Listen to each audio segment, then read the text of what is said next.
আসসালামু আলাইকুম। আশা করছি সবাই ভালো আছেন। আমিও আল্লাহর রহমতে ভালো আছি। লিচুর সিজন শেষ হতে হতে আরেকটা লিচুর রেসিপি নিয়ে হাজির হয়ে গেলাম। তো লিচুর ডেজার্ট, লিচুর জেলো যেটাই বলেন। প্রথমে আমি লিচুর খোসাগুলি ছাড়িয়ে নিয়ে ব্লেন্ডার করে নিলাম। অল্প একটু পানি দিয়ে যতখানি রস আছে রসগুলি আমি ছেঁকে নিয়েছি। তো এই তো রসগুলি ছেঁকে একটা সুন্দর পাত্রে নিয়ে নিলাম, যে পাত্রে আমি রান্না করব।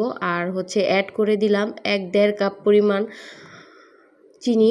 আপনারা যদি আরেকটু মিষ্টি খেতে ভালোবাসেন তাহলে আরেকটু চিনি অ্যাড করতে পারেন। আর দিয়ে নিলাম আগার আগার পাউডার। যে কোনো শপিং মলে এই আগার আগার পাউডারটা পাওয়া যায়, আপনারা কিনে এটা ইউজ করতে পারেন।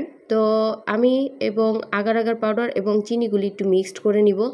এই তো আমি চুলাতে দিয়ে দিয়েছি, আমি হাই হিটে বসিয়ে দিয়েছি এবং অনবরত এখন লাড়তেই থাকবো। তো পুরো ভিডিওটি দেখেন, না দেখলে অবশ্যই বুঝবেন না। আর কখনোই লাড়া থামা যাবে না, বলক আসা পর্যন্ত লাড়তেই হবে, কারণ লাড়া থামলে এটা লামস বেঁধে যাবে আর খেতে ভালো লাগবে না। তো আমি লাড়তেই আছি, এখনও বলক আসে নাই সেহেতু আমি লাড়তেছি, ঘন ঘন লাড়তেছি আর চেক করতেছি যে বলক আসলো কিনা।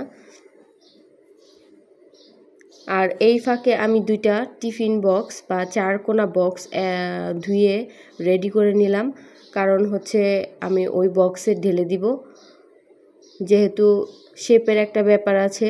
তো 4 কোনা বক্সে ঢাললে শেপটা সুন্দর আসে। এই তো বলক চলে আসছে। তো আপনারা খেয়াল করবেন যে এটার ঘনত্বটা যখন চলে আসবে, ঘন ঘন লাগবে, আঠালো লাগবে, তখন চুলাটা অফ করে দিবেন, মনে করবেন তখন হয়ে গিয়েছে। এই তো আমার প্রায় হয়ে গিয়েছে, আমি এই যে ঘন ঘন হয়ে গিয়েছে, তো আমি আসলে বুঝতে পারলাম। তো এখন এই পর্যায়ে নামিয়ে দিলাম। এই তো আমি 2টা টিফিন বক্সে ঢেলে নিয়ে 1 ঘন্টা 2 ঘন্টার জন্য রেস্টে দিয়ে দিব, ফ্রিজে রাখবো। কারণ যতক্ষণ পর্যন্ত ফ্রিজে 1.5-2 ঘন্টা রাখলে এটা সেট হয়ে যাবে এবং খাওয়ার উপযুক্ত হয়ে যাবে। এই তো আমার 2টাই সেট হয়ে গিয়ে। তো আজকের ভিডিওটি এ পর্যন্তই। সবাই ভালো থাকবেন, সুস্থ থাকবেন এবং আমার জন্য দোয়া করবেন। আল্লাহ হাফেজ।